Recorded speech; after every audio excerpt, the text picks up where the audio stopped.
पाट का चोलना पहिर कबीरू नाच। पानिप दीन्हो तास को जो तनमन बोले सांच। ये बीजक की एक साखी है। प्रेम पाट का चोलना, प्रेम पाट, प्रेम का कपड़ा, पाट नाम कपड़ा। प्रेम पाट का चोलना, चोलना कहते हैं अगरखा को, प्रायः साधुओं की अल्फी को। अल्फी अल्फा इसको कहते हैं, जो गले से बिल्कुल एड़ी तक रहता है, चोलना। प्रेम पाट का चोलना पहिर कबीरू नाच। वह अपने नाम को अन्य पुरुष के रूप में रख करके पूरे मानव को निर्देश करते हैं। ऐ लोगों, प्रेम रूपी कपड़े का चोलना पहन करके नाचो। दूसरी बात कहते हैं, पानिप दीन्हो तास को जो तनमन बोले सांच। पानिप कहते हैं चमक को, पानिप चमक। यह विश्वसत्ता चमक उसको देती है जो तनमन बोले सांच। तन, मन और बोले नाम वाणी, इंद्रियों की क्रियाओं और वाणी और मन से सच्चा होता है। मन उसका सच्चा होता है, वाणी सच्ची होती है और क्रियाएं सच्ची होती हैं। उसको विश्व सत्ता पानिप देती है। पानिप दीन्हो तास को जो तनमन बोले सांच। इस पर विचार करें। इस साखी में दो विषय है, एक प्रेम का और एक सच्चाई का। ऐसे में सब कुछ है। प्रेम पाठ का चोलना पहिर कबीरू नाच, प्रेम का पाठ होता ही नहीं। कपड़ा तो सूरत में खूब बनता है।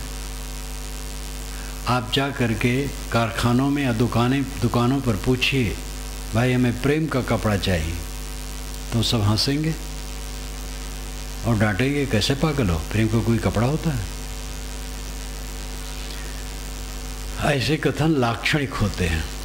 ये अन्योक्ति अलंकार में कहा गया है। अलंकार अनेक हैं, इसमें अन्योक्ति अलंकार है। कबीर वाणी अन्योक्ति अलंकार में काफी कही गई है। अन्य उक्ति अलंकार, उक्ति कुछ रहे, उक्ति नाम कथन, कथन कुछ रहे, अर्थ कुछ रहे, ये अन्योक्ति अलंकार है। अलंकार आभूषण कहने में और सुनने में ज़्यादा मधुरता और मिठास अलंकारों में हुआ करती। प्रेम पाठ का चोलना पहिर कबीरू नाच। अर्थ है कि जीवन का सारा काम प्रेम पूर्वक करो और व्यवहार करो। नाचने का अर्थ हाथ फैला करके नाचना नहीं। साहब उसको नहीं पसंद किए। उन्होंने कहा है, देह हलाए भक्ति नहीं हुई। देह हिलाने से भक्ति नहीं होती है। जो कूद कूद के नाचते हैं वो भक्ति कहते हैं, हम भगत हैं। ये सब नाटकबाजी से भक्ति नहीं होती। देह हिलाए भक्ति नहीं हुई। उन्होंने कहा, धीगी धीगा भलो न माना। विवेकवान धीगी धीगा बात को अच्छा नहीं समझता है। जो काहू मोहि हृदय जाना, मुख कचोर हृदय कछुआना। सपने को काहू मोहि नहीं जाना। मुख में कुछ है, हृदय में कुछ है, उस स्वप्न में भी सत्य को नहीं समझ सकता। तो नाचने को साहब ने कभी पसंद नहीं किया है। यहाँ नाचना है, जीवन के सारे काम करना। प्रेम पाठ का चोलना पहन करके नाचना, सारे काम प्रेम पूर्वक करो। प्रेम न होने से सब जगह क्लेश है। विवाह होता है, कुछ थोड़ा सा आकर्षण कुछ दिन रहता है, फिर कईयों में एक दूसरे के प्रति कटाकटी। और जो आजकल प्रेम विवाह कहते हैं अधिकतम प्रेम विवाह नरक विवाह हो रहा है, क्योंकि जवानी में आकर्षण, अंग मिलन की चेष्टा, युवक युवती आकर्षित हो गए, थोड़ी मीठी बानी, चमक दमक, और पीछे उनको एक दूसरे की बात अनसुहाती लगी। स्वार्थ प्रबल है। जब तक स्वार्थ बीच में रहेगा प्रेम नहीं टिकेगा। स्वार्थ को जीत करके ही प्रेम टिकता है। ये रामायण का उदाहरण है। राम और भरत दोनों के मन में स्वार्थ नहीं था, इसलिए दोनों में प्रेम टिका। राम ने राज्य को भरत के लिए छोड़ दिया और भरत ने राम के चरणों में राज चढ़ा दिया। जब वो नहीं आए तो उन्होंने केवल सेवा की, भोग नहीं किया। राम वन में जितना तप करते थे उससे कुछ अधिक कष्ट सह करके भरत अयोध्या का काम देखते थे और राजधानी में रहे भी नहीं। राजधानी से दक्षिण तरफ इलाहाबाद रोड पर भरत कुंड कहलाता है, कई किलोमीटर दूर पर अयोध्या है, वहाँ रहते थे। वहाँ बंद था, वहीं उन्होंने अपना ऑफिस बनाया था और वहीं से काम करते थे। गोस्वामी जी ने तो कहा, भूई खनी कुछ साथरी सारथी सम्हारी, सारथी सम्हारी, साथरी सम्हारी, भूई खनी कुछ साथरी सम्हारी। उन्होंने सोचा कि राम जमीन पर सोते हैं, वहाँ पलंग गद्दे तो कोई बातें नहीं, जमीन पर सोते हैं, तो मैं भी जमीन पर सोऊं वो तो ठीक नहीं होगा, उपासना क्या रही। तो उन्होंने जमीन खोद डाली और खोद करके उसमें कुश बिछाया, उसी पर सोते थे। भूई खनी कुश साथरी सम्हारी, साथरी नाम बिस्तर। तो राम और भरत में स्वार्थ न होने से प्रेम अटूट रहा। कौरव पांडव में स्वार्थ, दुर्योधन तो थे ही स्वार्थी, लेकिन पांडव भी विचार से काम थोड़े किए। विचार से करते तो गुजर बसर क्या उनका न हो जाता। ये गुरु चाचा दादा काका नाना मामा सबको काट करके 18 दिन में क्या कल्याण देश का किए। और दुर्योधन का राज ऐसा नहीं था कि आम पब्लिक के लिए दुखद। ये तो विजय के बाद युधिष्ठिर की जब विजय हुई उसके पश्चात जो अनुताप उनको हुआ है, उसी क्रम में नगरवासियों ने कहा और स्वयं धृतराष्ट्र ने कहा नगरवासियों से कि मैं बहुत पीड़ित हूँ। दुर्योधन पांडवों के लिए दुश्मनी करता था, लेकिन प्रजा के लिए उसने कभी कोई दुश्मनी नहीं की और प्रजा का पालन उसका अत्यंत प्रेम से था। और फिर प्रजा के तरफ से भी यह समर्थन हुआ है कि दुर्योधन पुत्रवत हम लोगों का पालन करते थे, तो न लड़ते, रहने देते उन्हीं को, सब कट करके मेरे कोई समझदारी नहीं हुई है। गीता का भास करने जो बैठते हैं वही ज़्यादा आलापते हैं। अर्जुन को मोह हो गया था और भगवान ने मोह भंग कर दिया और लड़ो। ये सब मरे हुए हैं। आत्मा अमर है, आत्मा कहीं मरता है, देह मरेगी, और ये सब मरे हुए हैं मेरे द्वारा। तो इसका मतलब कोई किसी को मारता आत्मा अमर है, मारने में कोई दोष नहीं। फिर अर्जुन कहता था कि जब युद्ध होगा, वीर मर जाएंगे तो स्त्रियां स्वतंत्र हो जाएंगी, वर्ण संकर पैदा करेंगे बच्चे, और समाज बड़ा भ्रष्ट होगा। तो श्री कृष्ण के मुख से कहलवाया गया है तुम्हारा व्यामोह है, लेकिन ये व्यामोह नहीं, वो सच कहता था और वही हुआ। तो कौरव पांडव का युद्ध आदर्श तो क्या बहुत घृणित है। गीता के भाष्यकार उसको इतना उछालते हैं कि भगवान ने मोह भंग कर दिया, और भगवान ने जैसे मोह भंग किया तैसे अर्जुन ने तलवार उठाई और गुरु चाचा दादा काका सबको काट के रख दिया। ये कोई मोहभंग होना है? ये तो मोहग्रस्त होना है।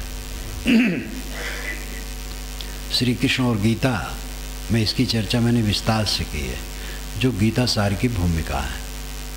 तथ्यतः गीता युद्ध क्षेत्र में लिखी नहीं गई, कही नहीं गई है। ये तो किसी लेखक ने जो विद्वान था, योग्य था, और साथ साथ श्री कृष्ण को परमात्मा का अवतार मानता था, उसने ये लिखा है, और बहुत योग्य विद्वान था। और भावना भी खूब भर दिया है उसमें, जो तर्कपूर्ण नहीं है, युक्तिपूर्ण नहीं है। अवतारवाद भारतीय परंपरा के मूल में है ही नहीं। चारों वेदों में अवतार की एक लाइन नहीं है, समस्त उपनिषदों में, 6 शास्त्रों में कहीं नहीं है। ये अवतारवाद की प्रक्रिया तो बुद्ध महावीर के उत्तारवाद की प्रतिक्रिया में हुई है। बुद्ध महावीर को उनके अनुगामियों ने उत्तारवाद के सिद्धांत में रखा। उत्तार का मतलब है नीचे से ऊपर उठना। बुद्ध महावीर साधारण जीव थे और अपने कसाओं विकारों को काटते काटते उन्होंने ऐसी उच्च अवस्था प्राप्त की जो कल्याण की अवस्था है। ये उत्तार है।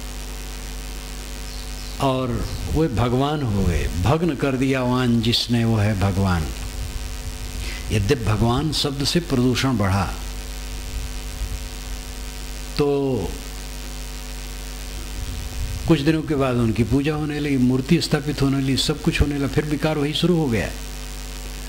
ब्राह्मणों ने इसी की प्रतिक्रिया में अवतारवाद की कल्पना की। ईश्वर एक सर्वांग पूर्ण परब्रह्म, वो अपने गुणों को घटा करके अवतार के रूप में आ गया, और तब से अवतारवाद की कल्पना बढ़ी। लेकिन अवतार की शुरुआत में ये नहीं कहा गया जो अवतार नहीं मानता है वो गलत है। जब ईसाई यहाँ आए और फिर पीछे मुसलमान भी आए, वो कह रहे थे जो ईसा को पैगंबर नहीं मानता, मुसलमान कह रहे थे जो मोहम्मद को पैगंबर नहीं मानता वो नरक में जाएगा। इसका प्रभाव अवतारवादियों पर पड़ा, तो इन लोगों ने लिखना शुरू किया जो श्री राम को अवतार नहीं मानता बिना सिंह पूंछ का पशु है, कितना ज्ञानी हो बेकार है। बहुत कटुकट कहा। श्री कृष्ण को जो अवतार नहीं मानता उसको कटु कहा, निर्यम गता, नरक में हो जाते हैं।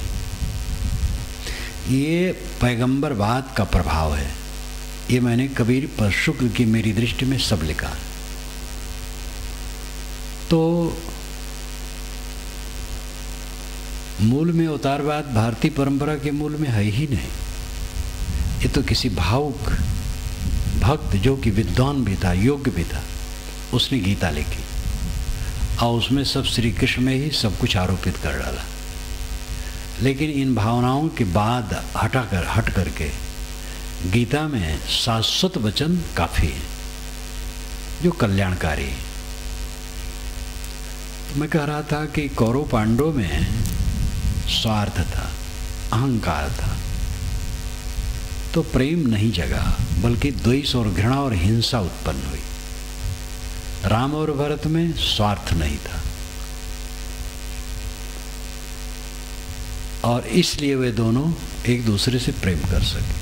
कौरव पांडव स्वार्थी अहंकारी होने से कट के मर गए। बड़े क्षेत्र में, छोटे क्षेत्र में, कहीं भी हो, सब जगह कानून एक है। घर में, समाज में, राष्ट्र में, अंतर्राष्ट्र में, सर्वत्र जितना स्वार्थ बढ़ेगा उतनी हिंसा बढ़ेगी। जितना स्वार्थ घटेगा अहिंसा होगी, वो प्रेम होगा। वैसे मूल स्वार्थ निंदनीय नहीं है, और मूल स्वार्थ के लिए कोई कुछ अपराध नहीं करता है। मूल स्वार्थ क्या है? भूख लगे तो भोजन, तन ढकने कपड़ा, सोने की जगह, ये मूल स्वार्थ है। तो इसको लेकर के कहाँ कोई आपाधापी करता है। बहुत भूखमरा आदमी हो और कि किसी के खेत में से ककड़ी तोड़ ले, ये कोई बात नहीं, क्षम्य। ज़्यादातर तो ये होता है हमें पद मिले, हमारा नाम हो, परिवार और समाज में हमें श्रेष्ठ माने जाए, हमारी बात मानी जाए, दूसरे की बात न मानी जाए, हमारे पास भोग की वस्तुएं ज़्यादा हों, हमारा सब कुछ स्पेशल हो। ये सब स्वार्थ है। सामान्य भोजन वस्त्र आवास जो सच्चा स्वार्थ है उसको लेकर के झगड़ा कहीं होता ही नहीं। किसी घर में बहुओं में तब तनाव आता है जब 3 साड़ियाँ आईं और एक साड़ी थोड़े ज़्यादा दाम की है, अब वो किसको मिलेगा, इसको लेके तनाव।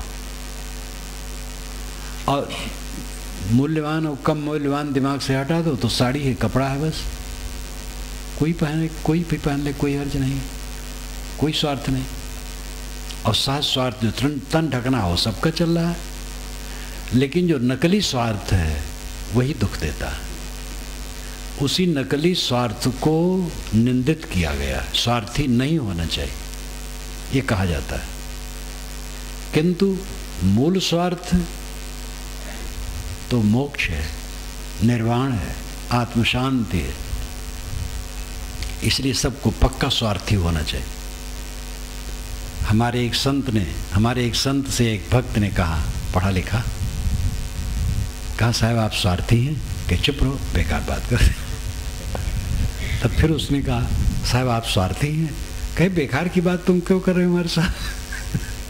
मैं पहुंच गया। मैंने कहा भाई मैं तो पक्का स्वार्थी हूं। तो सब हंसने लगी। स्व अर्थ स्वार्थ, स्व आत्मा है, अवर्थ प्रयोजन, आत्मा का प्रयोजन क्या है? दुख से अत्यंत छुटकारा। ये पक्का स्वार्थ है। पक्के स्वार्थी बनो, आत्मा का कल्याण करो। लेकिन इस स्वार्थ में कोई नुकसान कोई वो नहीं करता है। जो आत्म कल्याण करता है उसके द्वारा बहुतों को कल्याण होता है। जो साधना से चलता है, उपदेश भी करता है, बहुतों का हित करता है। लेकिन एक ऐसा व्यक्ति हो जो साधना में पूर्ण हो, बोलता भी ना हो, उससे कम प्रेरणा नहीं मिलेगी। बिना बोले उससे बहुत प्रेरणा मिलेगी। कोई ऐसा व्यक्ति हो जो इस जलते हुए संसार में शीतल हो, वैसा बढ़िया आदर्श कहाँ मिलेगा? लोग कहते हैं काम क्रोध लोभ मोह में न पड़ो, और कहने वाले भी पड़े रहते हैं कई। तो सुनने वालों को लगता है कि ये रस्म है कहने का, काम क्रोध लोभ मोह से कोई अलग नहीं हो सकता है। लेकिन जब ऐसा भी देखता है इंसान कि ऐसे भी कहने वाले हैं जो कहते भी हैं और करते भी हैं, वैसे रहते हैं, तब श्रोताओं को बल मिलता है कि केवल कहकुत नहीं है, आचरण में आने वाली बात है। इसलिए जो रहनी में रहता है वो सबसे ज़्यादा उपदेश करता है। इसीलिए वाणी की आवाज़ से मौन की आवाज़ अधिक होती है। मौन की आवाज़ यानी जिनका मन मौन हो गया है, मन संकल्प विकल्पों को छोड़ दिया है, कामनाओं इच्छाओं तृष्णाओं को छोड़ दिया है, आत्मसंतुष्ट है, उसकी आवाज़ बहुत ऊंची होती है। तो साधना से जो चलता है उस समाज के लिए महाप्रेरक है। दान में 2 दान बड़ा माना गया है, अन्नदान, ज्ञान दान। उसके बीच में द्रव्य दान, वस्त्र दान, औषध दान, भूमि दान, गृह दान, बहुत दान है। लेकिन मुख्य दान अन्नदान और ज्ञान दान है। दैहिक क्षेत्र में अन्नदान, भूखा आदमी को तृप्त करना बड़ा अच्छा है। ये खास आवश्यकता है अन्न की। एक राजा बहुत घमंड किया एक महात्मा से, हमारी ये है वो है वो है, इतना बड़ा राज्य है। तो महात्मा ने कहा अच्छा, अगर आप एक रेगिस्तान में पड़ जाएं अकेले और प्यास से तड़फने लगे, और ऐसा हो अगर पानी आपको न मिले 1 घंटा तो मर जाएंगे, और कोई 1 बोतल आपको पानी दे और कहे आधा राज दो तब देंगे, तो आप क्या करेंगे? कहे दे देंगे। अच्छा, मान लीजिए आपने पानी पी लिया, अब आपके पेट में विकार हो गया, पेशाब नहीं उतर रही है, अब आप तड़प रहे हैं, मर रहे हैं, और कोई चिकित्सक पहुंचा और कहा मैं पेशाब उतार दूंगा लेकिन बचा हुआ आधा राज चाहता हूँ। वो कहेंगे भैया ले लो लेकिन मेरा पेशाब उतार दो। तब महात्मा ने कहा एक बोतल पानी शरीर में डालने और निकालने में जो राज बिक जाए उसका तुम्हें घमंड इतना, तो सहम गया। ये संतों का समझाने का तरीका है। बड़ा से बड़ा राजा महाराजा हो, भूख में अन्न की जरूरत है। अन्न मिल जाए तो कुछ और मिले चाहे ना मिले, कपड़ा भी नहीं मिले तो चल जाएगा, लेकिन अन्न के बिना नहीं चलेगा। इसे अन्न दान महान दान है। और दूसरा दान ज्ञान दान। सब कुछ खा पी करके संपन्नता होने पर भी आदमी अंदर अंदर जलता है। आत्मज्ञान जो देता है और उसी में रहता है, उसका दान बहुत बड़ा दान है। तो स्वार्थ, जो मूल स्वार्थ है, वो तो दुख निवृत्ति है, आत्म शांति, मूल स्वार्थ सबको साधना चाहिए। और दैहिक स्वार्थ भी निंदनीय नहीं है, भोजन वस्त्र आवास सबको चाहिए। जो व्यर्थ का स्वार्थ है वही सब झगड़े का घर है। सारे झगड़े का घर व्यर्थ का स्वार्थ। घर में मिठाई आई कहीं से और एक स्त्री चालाक, उसने ज़्यादा छांट करके अपने परिवार के लिए रख लिया, बच्चे के लिए, पति के लिए, अपने लिए, साधारण रूप में सबको दिया। अब ये व्यर्थ का स्वार्थ है, लेकिन इसी को लेके मन में तनाव होगा। जब भोजन परोसते हैं तो ऐसा नहीं होता उनको 2 रोटी देते, उनको 1 रोटी देते हैं, सबको पेट भर देते हैं। मिठाई में चालाकी हो सकती है, एक उदाहरण हुआ। ऐसे ही व्यर्थ की चीज़ों में चालाकी होती है। मालिक बनने से क्या फ़ायदा है? जिम्मेदारी बढ़ती है। या दूसरा पक्ष है, जो जिम्मेदार होता है वो धीरे धीरे मच जाता है। अगर उसमें सद्गुण है तो मच जाता है और ऊंची नीची स्थितियों को सहने की उसकी शक्ति हो जाती है। वो अपना हित करता है, समाज का हित करता है, लेकिन अपने को मालिक नहीं मानता, सेवक मानता है। उसको मालिक होने की इच्छा ही नहीं है। और जो मालिक होना चाहता है मूर्खता का प्रदर्शन करता है। मालिक होने से कोई कल्याण है? जितना मिथ्या स्वार्थ है वही दुख देता है और उसी में हिंसा है। राजनेता लोग हिंसा क्यों करते हैं? बस मालिक होने के लिए। और भी मठों में जहाँ विशेष त्रुटियाँ हैं वहाँ भी चढ़ाव ऊपरी की बात रहती है, तो ज्ञान विवेक वहाँ नहीं है। जहाँ ज्ञान विवेक होगा वहाँ तो त्याग होगा। और हर प्रकार के लोग हैं। जो लेखक ये लिखते हैं साधु संत का नाम लेते ही खौल जाते हैं, वह सम्यक नहीं। लेखक ने लिखा कि साधु सन्यासियों में सन्यास कपड़े का होता है, अंदर उनके संसार होता है। ये कथन निर्दोष नहीं है। कथन और निर्दोष होता है जिसमें अतिव्याप्ति, अव्याप्ति और असंभव, ये 3 दोष न हो। ध्यान दीजिएगा। कोई कथन, पुस्तक की वाणी या बोली हुई वाणी बहुत महत्वपूर्ण है। 2 ढंग के हैं। आदमी बोलता है वो है, और लिखा जाता है वो, पढ़ा जाता है। कोई बात लिखी या बोली हुई वह प्रामाणिक होती है जो अतिव्याप्ति, अव्याप्ति और असंभव दोष से रहित है। गाय वह है जिसके सींग होती है। यह कथन अव्याप्ति दोषपूर्ण है।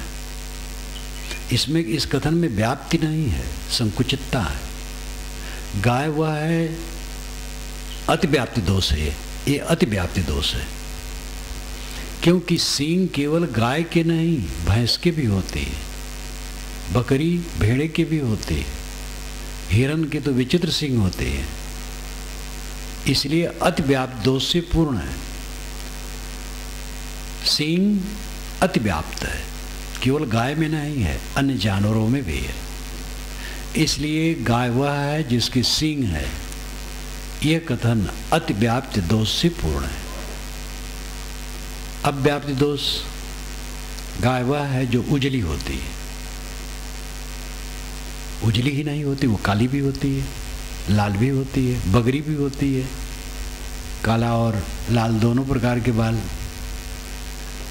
तो इस प्रकार सफ़ेद गाय होती है, ये अव्याप्ति दोष है। गाय की व्याप्ति नहीं है, गाय का विस्तार नहीं है, संकुचित है। एक सफ़ेद गाय को गाय मान लिया और बाकी गाय फिर जो लाल है, काली है, बगरी है, वो, इसलिए अव्याप्ति दोष इसमें। और असंभव दोष, गाय का खुर फटा होता, गाय का खुर फटा नहीं होता है, ये कथन असंभव दोष है। गाय का खुर सदैव फटा होता है, घोड़े का खुर नहीं फटा होता है, एक में जुड़ा रहता है वो, लेकिन गाय का खुर फटा होता है, प्रकृति से ही वो फटा फटा है। कोई कहे कि गाय वह है जिसका खुर फटा न हो, तो ये असंभव दोष है। एक उदाहरण मैंने दिया, साधु सन्यासी का वेश, उनके वेश में सन्यास है, अंदर में संसार है, यह कथन दोषयुक्त है, क्योंकि यह दोष अव्याप्त दोष से पूर्ण है। यह सब में व्याप्त नहीं है, सब साधु सन्यासी में व्याप्त नहीं है। ऐसे साधु सन्यासी हैं जिनके कपड़े भी साधु सन्यासी के हैं और चित्त भी उनका संसार से अनासक्त है। जो सन्यास का लक्षण उनके अंदर में है। अब आप कहते हैं कि साधु सन्यासी लोग, वो कपड़े में साधु सन्यासी होते हैं, अंदर में तो संसार रहता है। तो ये कथन अव्याप्त दोष से पूर्ण है। तो प्रतिभावान लेखक भी ऐसी गलतियां खूब करते हैं। क्योंकि वो किसी गुरु से संयमित नहीं होते हैं। पूरा काल में तो यही लोग पूछते थे, कोई ऋषि कोई जिज्ञास जाए, तुम्हारे गुरु कौन है? गुरु जान करके तब मूल्यांकन करते थे कि इनमें क्या गुण होगा, क्या समझ होगी। तो निर्दोष कथन चाहिए। मैं कह रहा था कि प्रेम पूर्वक सारा काम करो। देवियां भोजन बनाओ प्रेम पूर्वक, तो मानो भगवान का भोग लगाती, क्योंकि भगवान और कौन है प्राणी के अलावा। वो भगवान का भोग लगाना तो औपचारिक है। सारी ग्राम भगवान रख लिया और पानी उछाला, तो दियम वस्तु गोविंदम तो भमेव समर्पये, खूब मैं भोग लगाया हूँ ये। तो दियम वस्तु गोविंदम, हे गोविंद भगवान तुम्हारी दी हुई वस्तु तुमको समर्पित करता हूँ। पानी उछाल दिया और कुल अपना खा लिया। लेकिन ये देवियां थाली परोस परोस करके सबको खिलाती हैं, पीछे खाती हैं। हाँ, कुछ देवियां होती हैं जो बनाते बनाते भी खाती रहती हैं। वो ठीक नहीं है।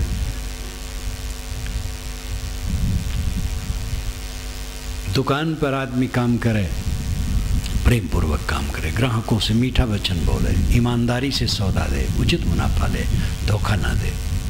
अफसर क्लर्क ऑफिस में बैठ करके सारे ग्राहकों का काम करे, 10 दिन के बाद आना। ये टालिंग मतलब है कि घूस दे तब काम करेंगे। घूस न देगा बेचारा, बरसों लौटता रहेगा, नहीं काम उसका हो गया। और भगवान के भगत ये सब हैं। ये घूस लेने वाले कम भगवान के भगत नहीं हैं, बेईमानी बदमाशी करने वाले कम भगवान के भगत नहीं हैं, सब भगवान के भगत हैं। लेकिन नकली भक्ति है। असली भक्ति है प्राणियों को भगवान माने और प्राणियों के साथ सुंदर बर्ताव करे। जीवन के जितने क्षेत्र हैं, हर जगह अध्यापक बच्चों को पढ़ाए, सबको समझे भगवान भगवती, ठीक से पढ़ाए। इसी गुजरात की बात है, कुंदनपुर में मैं था, पाल क्षेत्र में घूम करके लौटा तो बच्चे कुंदनपुर से जा रहे थे चलामली। मैंने कहा क्यों जा रहे हो? कि पढ़ने। मैंने कहा किस क्लास में हो? बताए। तो क्या यहाँ की स्कूल में क्लास नहीं? कहे है, लेकिन यहाँ पढ़ाई नहीं होती। हम कहे क्यों? कहे वो मास्टर आता ही नहीं है, तनख्वाह लेता है। एक बार कोई कार्रवाई किया तो अपने बड़े मंत्री को उसने फ़ोन कर दिया, तो कार्रवाई करने वाला ही परेशान हो गया। तो पढ़ाने ही नहीं आता है, इसलिए हम लोग अलग पढ़ने जाते हैं। अब ऐसे लोगों को पूछो तो भगवान के भगत बड़े हैं, ये कोई भगवान की भक्ति नहीं। प्राणी भगवान हैं। जीवन के सारे काम प्रेम पूर्वक करो। प्रेम पाठ का चोलना पहिर कबीरू नाच। और ये प्रेम पाठ का चोलना जब पहन लिया जाएगा तब वो ये नहीं होगा कहाँ नाचे कहाँ ना नाचे, वो तो सार्वभौमिक होगा। यानी जब प्रेम जीवन में हो जाएगा तो प्रेम पूर्वक काम हर जगह होगा, कोई इसमें भेदभाव नहीं होगा। व्यवहार में कुछ पात्रता अपात्रता का अंतर होता है। योग दर्शन कहता है मैत्री करुणा मुदिता उपेक्षाणाम सुख दुख पुण्यापुण्य विषयाणाम भावनातस चित्त प्रसादनम। मैत्री करुणा मुदिता उपेक्षा सुख दुख पुण्य अपुण्य के विषय में ऐसी भावना करने से चित्त शुद्ध होता है। मैत्री करुणा मुदिता उपेक्षा ये चारों भाववाचक संज्ञाएं हैं। मैत्री मित्रता, करुणा दया, मैत्री करुणा मुदिता प्रसन्नता, उपेक्षा उदास हो जाना, तटस्थ हो जाना, सुख दुख पुण्यापुण्य विषय, सुख दुख पुण्य अपुण्य, अपुण्य नाम पाप, सुख दुख पुण्य पाप ये भी भाववाचक संज्ञाएं हैं, व्यक्तिवाचक नहीं, लेकिन अर्थ व्यक्तिवाचक है। सुखी दुखी पुण्यात्मा पापात्मा ये अर्थ होगा। सुख दुख पुण्यापुण्य विषयाणाम, लेकिन अर्थ होना चाहिए सुखी दुखी पुण्यात्मा और पापात्मा के साथ मैत्री करुणा मुदिता उपेक्षा की भावना रखने से चित्त निर्मल होता है। सुखी से मैत्री करो। जो धन धान संपन्न या किसी विषय में ज़्यादा संपन्न है, सुखी है लौकिक दृष्टि से, तो उनसे मित्रता रखो, नहीं तो ईर्ष्या होगी बेकार में। और जो दुखी हैं उन पर करुणा रखो, हीन न देखो। और पुण्यात्माओं को देख करके प्रसन्न हो। कितने पुण्यात्माओं अच्छे लोगों को देख करके लोग जुगुप्सा करते हैं, घृणा या और भी दोष निकालने की चेष्टा करते हैं उनमें। और जो पापी हैं, खराब लोग हैं, उनकी उपेक्षा करो। उपेक्षा का मतलब है घृणा नहीं, मानो वे है ही नहीं, अपुण्य और शब्द आया है। तो पाप तो गलती से मनुष्य हो जाती है, वो दया का पात्र है, वो सुधर सकता है। लेकिन जो पाप के साथ हठ रखता है वो कभी नहीं सुधर सकता। ऐसे लोगों के प्रति कुछ लोग ऐसे हैं जो कभी सुधर नहीं सकते हैं, उनके लिए उपेक्षा की बात कही गई है। उपेक्षा मानो वे हैं ही नहीं। ऐसे लोग हैं जो हर बात में अड़ंगा डाल करके काम बिगाड़ने वाले हैं, खराब काम करने वाले हैं, और कभी वो सुधर ही नहीं सकते हैं। ऐसे लोगों को जब समझ लो, सामने मिले तो दंड प्रणाम कर लो, दरवाजे पा गए पानी ताना दे दो, लेकिन उनसे संबंध न रखो, संपर्क न रखो, उनकी बुराई न करो, भलाई न करो, संबंध न रखो, घृणा न रखो, उनकी चर्चा ही न करो, मानो वो है ही नहीं। इससे चित्त निर्मल होता है, खिन्नता नहीं आती। और जिससे गलती से कोई पाप हो जाए उसकी उपेक्षा नहीं करना, गलती हो गई वो सुधर जाएगा। और जो कमर कसे है गलती पर, गलती को सही सिद्ध करता है, हठी है, अहंकारी है, कुचाली है, खड़मंडली है, बिगाड़ना उसका काम है, उसकी उपेक्षा, संबंध ही न रखो, मन वाणी कर्म से समझ लो मानो है ही नहीं, उसकी चर्चा न पढ़ो। ये चित्त प्रसन्न निर्मल करने का साधन है। तो मैत्री भावना से सारा काम करो। प्रेम पाट का चोलना पहिर कबीरू नाच। ऐ लोगों, प्रेम के कपड़े का अंगरखा बनवा करके पहन लो और नाचो। ये शाब्दिक अर्थ हुआ। भावार्थ हुआ जीवन के सारे काम प्रेम पूर्वक करो। और प्रेम वही होगा जहाँ अहंकार स्वार्थ नहीं होगा। अहंकार स्वार्थ गया तो प्रेम अपने आप पनपेगा और प्रेम सबके लिए रहेगा। लेकिन ऐसी जगह है, इसलिए मैंने उदाहरण दिया, उसके लिए भी प्रेम है। जो दुष्ट है उसके लिए भी प्रेम है, उसका भी हित चिंतन है, लेकिन वो जानता है कि इसको हम सुधार नहीं सकते और इसकी संगत में पड़ेंगे तो और उलझेंगे, हम भी बिगड़ेंगे। मूर्ख के सिखलावती ज्ञान गांठ का चाय, कोयला होए न उजरा सौमन साबुन लाए, साहब ने कहा बीजक में। उन्होंने तो एक एक विषय पर बहुत कहा। मूर्ख को समझाने से ज्ञान का गांठ का ज्ञान भी चला जाएगा। अगर ऐसे मूर्ख आदमी को, हठी आदमी को समझाओगे तो आपके पास का हृदय का ज्ञान भी धूमिल हो जाएगा। क्रोध आएगा, जब बार बार नहीं मानेगा क्रोध आएगा, उसकी संगत में चित्त क्षुब्ध होगा, वो सुधरेगा नहीं। तब साहब उदाहरण देते हैं, सौमन साबुन से कोयला धो तो क्या उजला होगा? कितना बढ़िया उदाहरण है।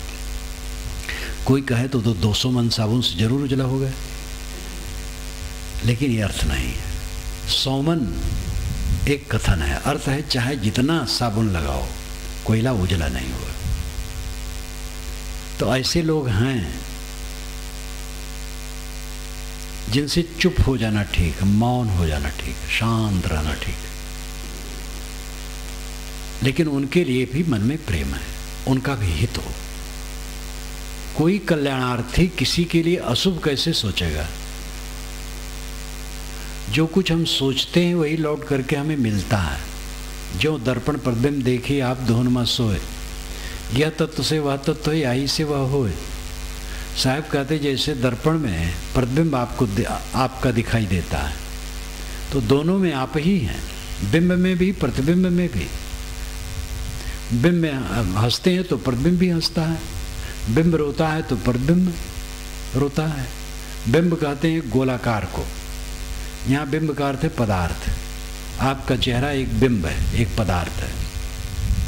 दर्पण के सामने खड़े हुए तो उसमें प्रतिबिंब आया। चेहरा जैसे है वैसे तो प्रतिबिंब आएगा। पूरा संसार कांच महल है। आप जो कुछ सोचेंगे, बोलेंगे, करेंगे, उसी का प्रतिबिंब चारों तरफ से आएगा। और मान लेते हैं दुश्मन हमारा दूसरा है। कोई दुश्मन नहीं है, तेरा बैरी कोई नहीं जो मन शीतल होए। जग में बैरी कोई नहीं जो मन शीतल होए। यह आपा को डार दे दया करे सब कोई। इस दुनिया में आपका कोई दुश्मन नहीं है। अगर अपना मन शीतल हो तो अपने मन के अहंकार को डाल दो, सब दया करेंगे। अहंकार छोड़ना शुरू तो करो। अहंकार इतना उछलता है कि तनिक तनिक बातों में आकाश चूमता है।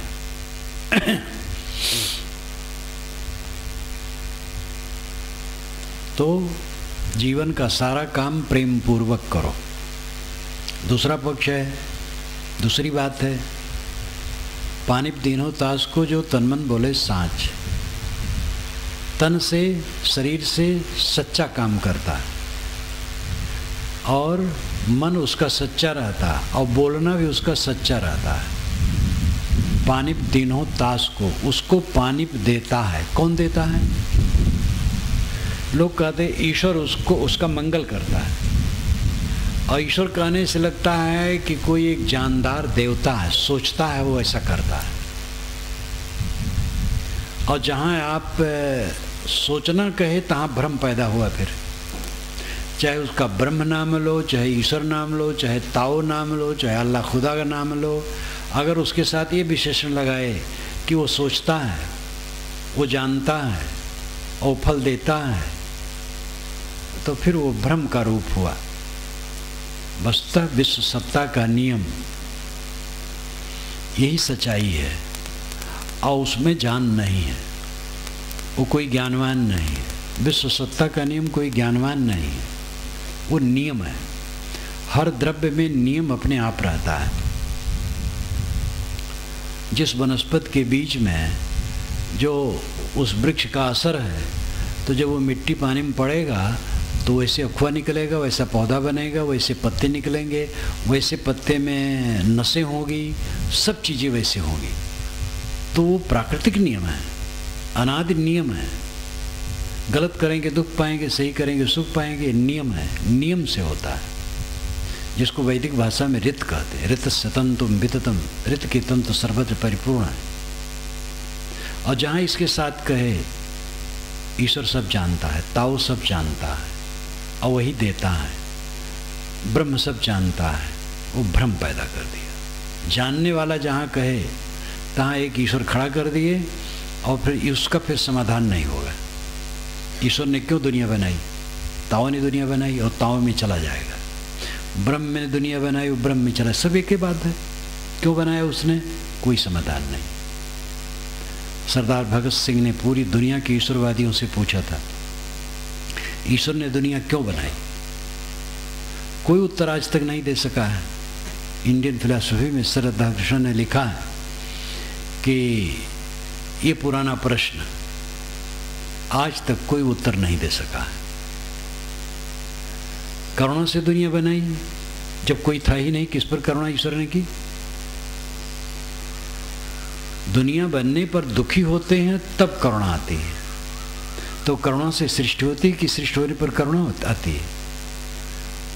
वास्तव में सृष्टि होने पर तब करुणा आती है कि सब जीव दुखी हैं। तो इसलिए दुनिया किसी जानकार ने बनाई, तब तो उसकी जानकारी बहुत गलत है। ऐसी दुनिया बनाई जिसमें सब रात दिन जल रहे हैं, जहाँ कलह कलह है। अगर इंसान कानून कायदे शासन न रखे तो एक ही दिन में क्या क्या दशा हो। उसने बना दिया और बना के चला नहीं पा रहा है। जब एक ईसाइयों के सम्मेलन में मैंने कहा, जो कि छोटा सम्मेलन था, विद्वान लोग थे इलाहाबाद में, बहुत वर्ष पूर्व की बात है। वहाँ ईसाइयों का प्रशिक्षण खूब होता, केरला के लोग खूब रहते हैं। तो 2 दिन का हुआ। तो एक विद्वान ने कहा, कोई बुजुर्ग थे और निश्चित बहुत सभ्य, कोई जज वज रहे होंगे, बड़े पद के रहे होंगे, रिटायर्ड। उन्होंने कहा ईश्वर है तो धर्म है। बड़ा मीठा कहा, ईश्वर है तो धर्म है। इसी को उन्होंने कई बार घोटा। 5-5 मिनट समय रहता था। उसके बाद मेरा नंबर था। मैंने कहा ईश्वर है तो धर्म है, तो ईश्वर अपना धर्म जाने, मनुष्य है तो धर्म है। ईश्वर ने भले दुनिया बनाई लेकिन वो चला नहीं पा रहा है। इस पर जो ठहाका मचा, जिन्होंने कहा तो वो भी हंस डाले, सब हंस डाले। उसमें जो सभापति थे तात्कालिक, वो प्रयाग विश्वविद्यालय के रसायन विभाग के अध्यक्ष थे, जो कि अब रिटायर्ड थे, सन्यासी थे, आर्य समाजी। वे अध्यक्ष थे उस समय। वे बेचारे उदास बैठे रहे, वो कुछ नहीं हंस पाए। और सब हंसे, ईसाई हंसे, मुसलमान हंसे। ईसाई मुसलमान कट्टर ईश्वरवादी होते हैं, हिंदू तो आत्मवादी काफ़ी होता है। वो सब हंस डाले। मैंने कहा आतंकवादी आते हैं उपासना गृह में, लोग उपासना कर रहे हैं, आतंकवादी 10 को भून के चले जाते हैं, ईश्वर कुछ नहीं कर पाता। तो ईश्वर होगा, उसका धर्म वो जानता होगा, पता नहीं कैसे है। मनुष्य तो धर्म है। उसी के पश्चात तो लोग हमसे पूछने लगे। तो भावुकता में लोग पड़ जाते हैं। अच्छे अच्छे विद्वान एक तरफ तर्कशील हैं और दूसरे तरफ तो तर्क उनका बिल्कुल कुंठित है। ताओ ने दुनिया बनाई और ताओ में सब चला जाना है, तो ताओ प्रपंच है, वो प्रकृति है। फिर उसको आप चेतन कहते हो, आत्मा कहते हैं। ये विरोधी बात कैसे? ताओ या ब्रह्म या ईश्वर में दुनिया वहाँ से निकली और उसी में चला जाएगा। तो ऐसे ईश्वर और दुनिया दोनों से मतलब नहीं है। ना ऐसे ताओ की हमें ज़रूरत है, ना ऐसे ब्रह्म की ज़रूरत है जिसमें से दुनिया निकले उसी में समाए। हमें तो चाहिए ये विकारी दुनिया से हट करके अपने स्वरूप में, अपने आपा में स्थित होना। इसलिए विचारों का प्रवाह शास्त्रों में, ग्रंथों में, वाणियों में जो चलते हैं वो बहुत शोध करके ग्रहण करने लायक होते हैं। परख दृष्टि सब जगह बड़ी जरूरी है। पानिप दीनो तास को, वो पानिप देता है। जो तनमन वाणी से सच रहता है उसको चमक देता। कौन देता है? भगवान, ईश्वर, परमात्मा, ताओ, ब्रह्म, क्योंकि वो ज्ञाता है, सब कुछ जानता है। तो बहुत बढ़िया मीठी लग गई बात, लेकिन जब सारी बात सामने आएगी तो उत्तर कुछ नहीं होगा। उसने क्यों दुनिया बनाई, वो क्यों नहीं चला पा रहा? जब सर्व समर्थ है वो क्या कर रहा है? जहाँ चोरी होती, हत्या होती, व्यभिचार होता, दुष्कर्म होता, वहाँ भी है और समझ सकता और समर्थ है, फिर क्यों नहीं सुधार रहा? कोई उत्तर नहीं। इसलिए एक उलझन पैदा होगी। किंतु विश्व सत्ता का नियम उसको चमक देती है, ये तथ्य है और इसमें कोई शंका नहीं। फूल में सुगंधी आती है, भंवरे अपने आप आते हैं, कोई बुलाता नहीं। जिसमें सद्गुण आएंगे, जो सत्पात्र हैं उसके निकट स्वाभाविक आएंगे, उससे प्रेरणा लेंगे। आपके घर में एक छोटी उम्र का हो, वो सहनशील हो, निष्काम हो, संतोषी हो, विनम्र हो, सबकी नजरों में ऊपर उठ जाएगा। सद्गुण सबको प्यारे लगते हैं। अहंकारी आदमी भी विनम्र को देख करके बहुत खुश होता है, क्योंकि अपने लिए तो सेवा ही चाहता, विनम्रता ही चाहता, भले दूसरे लिए अकड़बाजी करे। चोर भी ये नहीं चाहता है कि उसके घर में कोई चोरी करे। सद्गुण सबको प्रिय है। मन, वाणी और कर्म जिसके पवित्र हैं उसको विश्व सत्ता चमक देती है, अपने आप चमक आती है। वो चमक कोई चेहरे की चमक नहीं, इसमें भावुकतापूर्वक कहा डाला गया है कि योगी का शरीर चमकने लगता है। संयम नियम से जो रहेगा अपेक्षा ठीक रहेगा, लेकिन शरीर तो कितना ही योगी का हो, कितना ही संयमी हो, वो गलने वाला है। चाम में सिकन सबको आना है, दांत उखड़ना है, बाल पकना है और कमजोर होना है, चाहे कितना कोई ज्ञानी संयमी हो। शरीर का परिवर्तन तो स्वाभाविक है। मृत्यु नहीं आती ही योगी को, यहाँ तक अतिशोक्त कर डाली गई है। हजारों कोस के दूर की बातें भी वो जान लेता है, बेकार की बात बढ़ावा बहुत दिया गया। सिद्ध का अर्थ है मन का सुबह सोना। सिद्ध का अर्थ आकाश में उड़ना नहीं। आकाश में कोई बिना साधन के उड़ नहीं सकता। चीटा जैसा छोटा नहीं हो सकता, हाथी जैसा बड़ा नहीं हो सकता। कितने भावुक भाष्यकार लिख डालते हैं, ये सिद्धि है नहीं तो क्या है। हनुमान जी देखो छोटा हो गए थे, फिर पर्वताकार हो गए थे। महाकाव्यों की बातों को सबका अक्षरशः अर्थ करना तो और गलत बात है। महाकाव्य में तो पता नहीं क्या क्या लंबा चौड़ा कहा जाता है। जोजन एक मूछ रही ठाड़ी, कुंभकर्ण की मूछ एक योजन में खड़ी थी, 13 किलोमीटर में। ये तो जहां पहुंचे रवि वहां पहुंचे कवि, वो जहां पहुंचे गाड़ी वहां पहुंचे मारवाड़ी। मारवाड़ी वहां पहुंच करके व्यवहार कर लिए जहां आज तक गाड़ी नहीं पहुंची है। ऐसे सूरज की किरणें, हाँ, कवि वहां पहुंच जाता है जहां रवि की किरणें नहीं पहुंचती। तो काव्य में भी तर्कयुक्त बातें हैं। महाकाव्यों में सत्यमेवेश्वरो लोके सत्य धर्म सदाश्रिता सत्य मूलानि सर्वाणि सत्यानास्ति परम पदम, ये वाल्मीकि रामायण में महाकाव्य में है। और उसी महाकाव्य में ऐसा ऐसा लिखा है कि हद है। मैं काशी में था, एक पंडित जी वहीं रह रहे थे। कहे महाराज वाल्मीकि रामायण आप पढ़े? कि हाँ थोड़ा मोड़ा देखा हूँ, भी एक तरफ से तो नहीं पढ़ा, बहुत पुरानी घटना है, आज से 40-45 वर्ष पुरानी। अरे कहे वाल्मीकि बाबा महापोगापंथी। मैंने कहा ऐसा क्यों कहते हो? वो भी पंडित थे। सब पंडित गपोड़ा नहीं होते हैं। वर्ग को बुरा मान लेना बहुत गलत है। पंडित मुल्ला सब गलत नहीं होते हैं। खंडन करने वाले तो बस एक हाँकते जाते हो, विचार ही नहीं करते। पूर्वा पर सोचते ही नहीं। तो उसमें जब हनुमान जी कूदने लगे हैं लंका के लिए, तो जिस पर्वत पर पैर रखें वो धस करके नीचे चला जाए। और जब एक पर्वत से कूदे हैं तो बहुत से पर्वत उखड़ करके और पेड़ उनके पीछे पीछे चले हैं।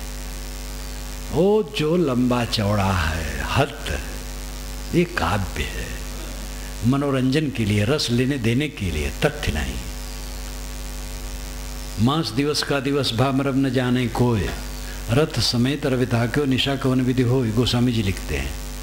श्री राम का जन्म हुआ तो जन्मोत्सव अयोध्या में मनाया जाने लगा।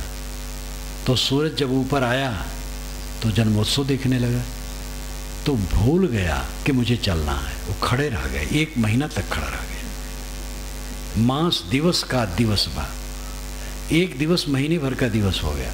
मरम न जाने कोई, और इसका भेद कोई नहीं जान पाया। इसीलिए वाल्मीकि जी नहीं लिख सके, वाल्मीकि रामायण में नहीं। गोस्वामी जी 16वीं शताब्दी में मरम जान गए। तो ये सब काव्य है, और काव्य को लोग अक्षरशः मान लेते हैं। वेद में ये आता है, वैदिक साहित्य में, कि ब्रह्म जगत बन गया, ब्रह्म ही से जगत निकल आया, ब्रह्म स्वयं जगत हो गया। क्योंकि हर समय जिज्ञास पूछे हैं कि जगत कैसे बना, तो जो जैसे पाए उल्टा सीधा उत्तर दे दिए, ऐसे बना। अब उसको परम वचन मान लिए। कारण कार्य की व्यवस्था कोई सोचे नहीं है। वस्तु लक्षण से सिद्ध होती है, बिना लक्षण की वस्तु नहीं सिद्ध होती। लक्षण की कोई चिंता नहीं है, बस कह दिए और मानो। ये हाँक रहे हैं सब।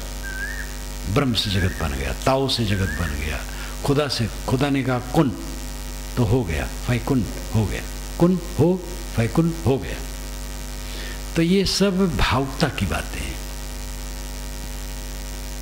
तथ्य है जगत सब समय है, द्रव्य नित्य है, उसके गुणधर्म नित्य हैं, उनकी क्रियाएं नित्य हैं, जड़ चेतन नित्य हैं, उनसे जगत है, सब समय चल रहा है। उसमें नए सिरे से क्या बनता है और प्रलय क्या होगा? सारे वस्तु गतिशील हैं, तो प्रलय कैसे होगा? निर्माण विनाश निरंतर चलता है। श्री विशाल साहब से मैंने यही कहा था, विनोद किया था। वो मुजापुर में थे और जेठसाड़ी समय था, उनके दर्शनार्थ गया था। तो बाहर जो झोपड़ा, बड़ा सा ऊंचा झोपड़ा बना था, आंधी आई। तो साहब, मैंने कहा साहब आप अंदर चलिए। तो साहब खड़ाऊ पहन करके अंदर चले, हम लोग भी अंदर गए, 2-3 रहे। तो वहाँ पर लेट गए साहब, और जोर से आंधी और फिर पानी वर्षा भी होने लगी। मैंने कहा साहब ऐसे जब प्रलय समय आएगा तो ऐसे जोर से आएगा। मैंने विनोद किया। तो साहब जब कोई प्रश्न होता था तो थोड़ा चुप होके तब बोलते थे, मौन रहते थे। वो समझते थे कि अगर आदमी आगे बोलता है तो मैं चुपे रहूं। क्योंकि बहुत लोग उत्साही होते हो आगे और बोलते चले जाते, तो उनके सामने कोई बोल दे वो चुप रहे, तब कहीं उत्तर देते थे। तो उन्होंने कहा हाँ, जब सारे पदार्थ क्रिया छोड़ के स्थिर हो जाए तो प्रलय हो जाएगा। एक वचन उन्होंने कहा। वो स्कूल में नहीं गए थे और कबीर पंथ से उनको घृणा थी। क्यों? क्योंकि कबीर पंथी लोग भगवान को नहीं मानते। रामकृष्ण भगवान हैं, उनको मानते नहीं हैं। कबीर पंथी आसपास में थे तो उनको कबीर पंथियों से पसंद नहीं था। 16 वर्ष की उम्र रही होगी जब गुरदयाल साहब, जो उनके आगे चल करके गुरु हुए, वह हाँ रघुवर साहब उनके गुरु हुए। तो चौबाहा में बैठे वो बोल रहे थे, तो एक ने कहा, वैरीशाल इनका नाम था विशाल साहब का, वैरीशाल भैया जरा ये महात्मक बात सुनो। तो कबीरपंथी महात्मा उनको उदासी रही लेकिन बैठ गए। जब वो सुने कुछ देर तक तो दिमाग ही बदल गया। उन्होंने बताया था कि वो देर तक बोलते रहे, मैं सुनते रहा, कई लोग सुनते थे। तो मुझे लगा कि जैसे चांद सूरज कुछ दूसरे ढंग के हो गए और ये दुनिया दूसरे ढंग की हो गई है।